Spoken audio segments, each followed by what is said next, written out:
Ya, seketika yang awalnya anggota suku ini ngasih harapan penuh ke si Hilda. Yang awalnya wajah mereka penuh harapan gitu, sekarang jadi kecewa gitu.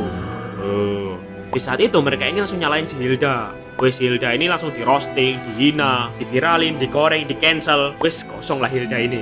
Dan ya si Hilda yang frustasi dan tertekan ini nggak punya pilihan lain selain minggat dari sana. Ya di saat itu si Hilda ini mutusin buat ngemulai hidup barunya jadi pengembara. Wes di saat itu si Hilda ini ngerantau keliling Land of Dawn buat nyari arti hidupnya.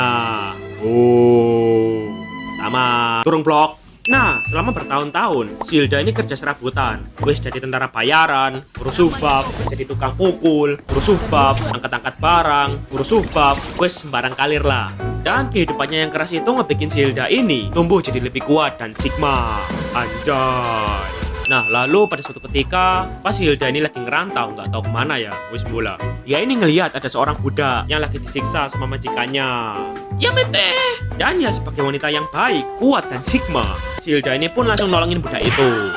Terus si Hilda ini nanya, "Wahai, wahai sahabat, kamu dari mana?" Aku dari suku Garland." Dan si Hilda ini pun langsung kaget.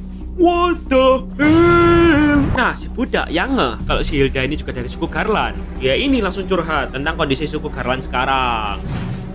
Nah, jadi sejak si Hilda ini pergi, suku Garland ini mutusin buat milih salah satu anggota suku mereka buat jadi kepala sukunya. Dan mereka ini milih seseorang yang merupakan keturunan kepala suku terdahulu, yang sebelumnya si Surti. Dan ternyata orang yang terpilih jadi ketua sukunya mereka ini ternyata itu gak kompeten, gak punya jiwa pemimpin, gak tahu rakyatnya, sering blunder.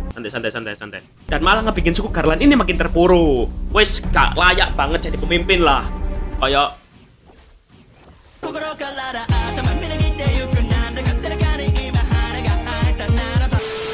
sampai ya pada akhirnya suku Garland ini pun dijajah sama suku lain. Dan semua anggota suku Garland ini pun dijadiin budaknya mereka. Nah, mendengar cerita dari si budak, itu ngebikin si Hilda ini jadi keinget sama apa yang pernah dibilangin sama nyokapnya. Nyokapnya ini ngomong, "Kekuatan megalit tidak diwariskan. Ada makna di balik kekuatan megalit.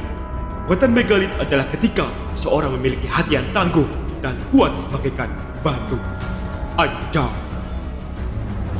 Ya terlepas apa yang udah dilakuin suku Garland ke dia dulu, meski dia ini juga bukan asli suku Garland, si Hilda ini tetap nganggap kalau suku Garland ini adalah rumahnya. Soalnya ya dia ini kecil dan gede di suku Garland.